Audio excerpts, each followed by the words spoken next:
Hello, my name is Alonte Dunn. I'm a sophomore psychology major. I will be speaking to you on how I became a better critical thinker and better critical writer in Miss Atkins' class. I will be critically evaluating 4 texts from over the semester and a co-curricular activity and identifying their strengths and weaknesses as well as how they come together or diverge. We'll also speak on what stood out in those 4 texts and that co-curricular activity and what I learned from them.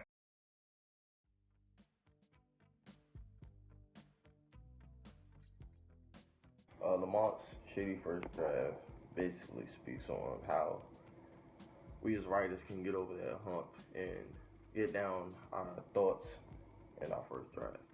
I feel that the strengths of this writing was that Lamont was very influential and uses rhetoric in order to connect with the reader. I feel he connects with the reader because I feel that everyone has a moment where they're thinking or writing and they get stuck. I feel also can contribute to critical writing because you have so many drafts before getting to that perfect thought. Lamont uses common experiences that people have and connect them to the same experiences that great writers have in order to get the audience's attention and motivate them to not give up because great things can come out of struggling. The weaknesses of the reading, I feel that he is only speaking to a certain audience, so young adults and adults.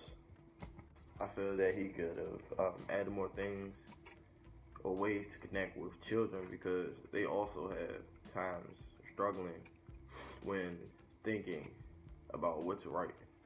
I feel it directly relates to the unit, which is writing discipline, because it helps you generate ideas while writing instead of trying to generate them before writing, which can be difficult. The one thing that stood out to me most about the reading was how similar certain experiences was to my writing process. Specifically, when I always stop and go talk on the phone, and then after that, it seems like I can write 3 pages easily.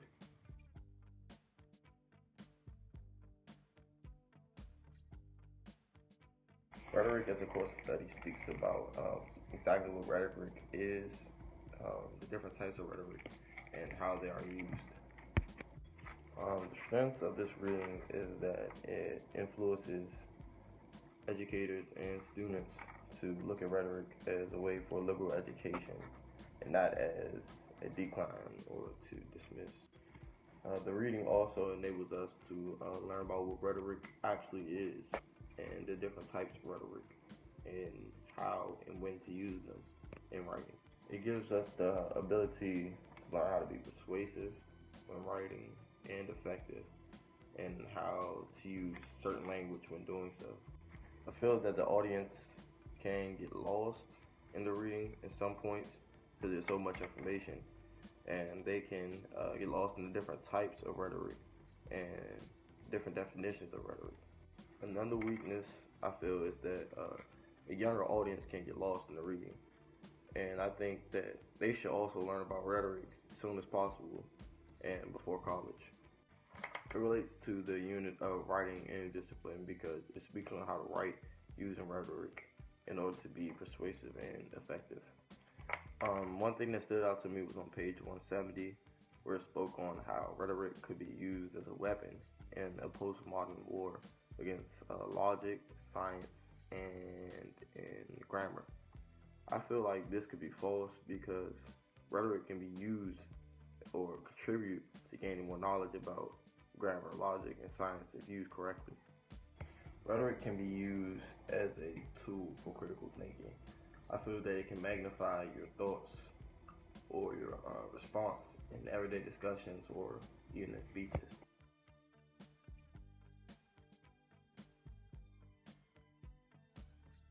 Basically, this reading was about how black college students could get involved with literacy in their generation.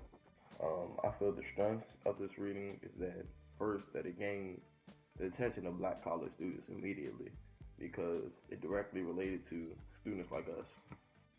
Also, it was a call to black college students, or at least to one student to be the voice for our generation and to change and to write in a way that uses rhetoric to influence others to do the same. And also not to just be not to be a temporary voice while using literacy, but to bring about knowledge to others when writing. Of course, one weakness of the writing would be that it speaks to specifically black college students. It relates to the unit of moving beyond borders because it speaks to us as writers and intellectuals and students how to write to influence our generation and also to write to bring about changes and to get other people's input on those changes. What stood out to me is what the students were actually doing on Blackboard and how that could be a quick example or a small example of how us as college students could take steps forward to begin to become that long distance writer.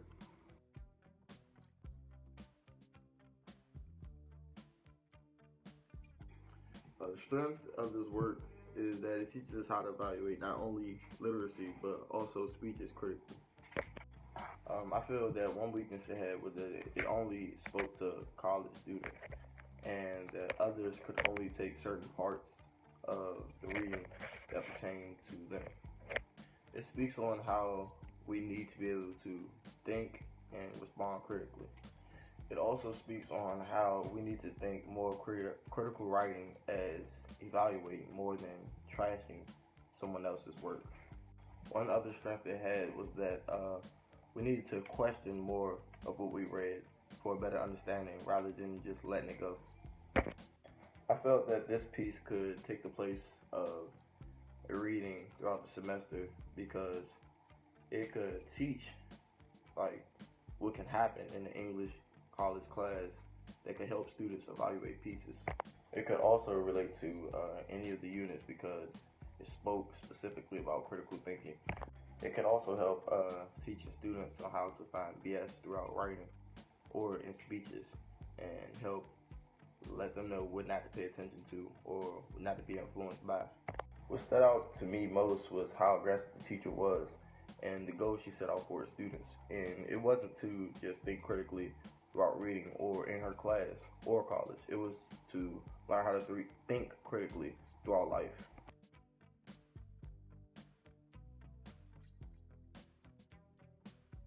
The co-curricular I chose to speak about is a film that I attended.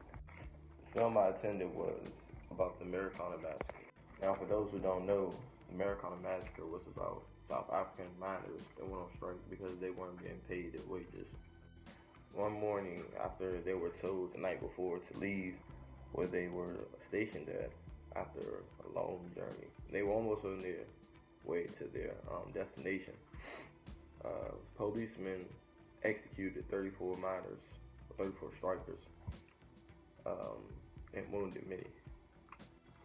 After that, some miners that were locked up had very minor charges, and they were actually switched to murder charges. And none of the police were charged or accused of murder until later on, way after. This film was, in my opinion, directly related to Unit 4, which is Moving Beyond Borders.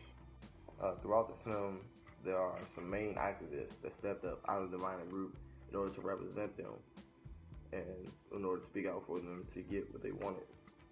None of the activists stood down to any forces.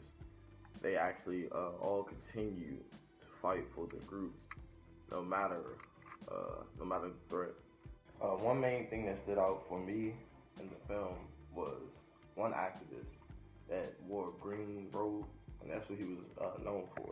When the police came to negotiate with him, they actually wouldn't get out the car. So what he did was he went and stood on top of the car and spoke to him in order to be face to face. And also, he was only with one other person out of the minor group that actually walked over to the police. And he was not afraid of any punishment for standing on top of the police car. He was very brave. He had the will to make a change. So he actually would not leave the policeman's car until they had an agreement. And even when the policeman asked him to basically compromise and leave, he told the policeman that him and the miners would not leave and they would continue to march. This co-curricular relates to moving beyond borders because actions like those of the miners would eventually influence other miners to join in, especially after the massacre. Many more miners came and went on strike and still continue to influence others to join in. I feel that this could set up a chain reaction even in other places around the world that are not being paid correct wages or are being cheated out of what they deserve.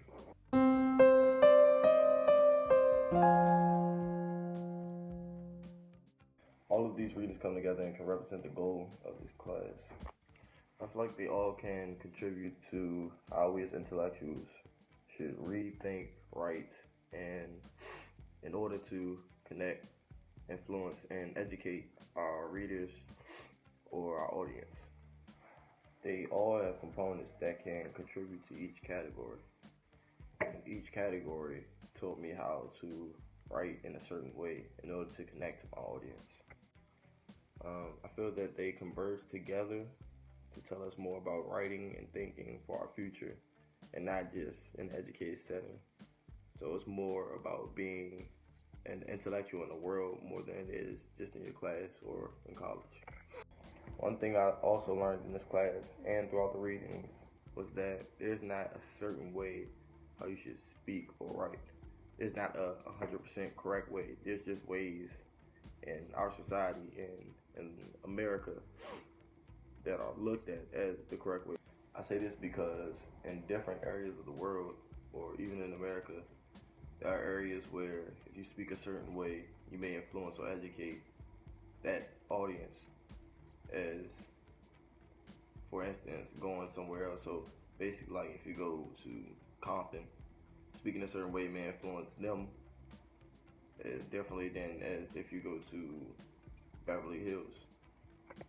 That's not to say that the person that's speaking to kids in Compton maybe more like, well, they're not as educated as the person that might be speaking to Beverly Hills to their children or the students.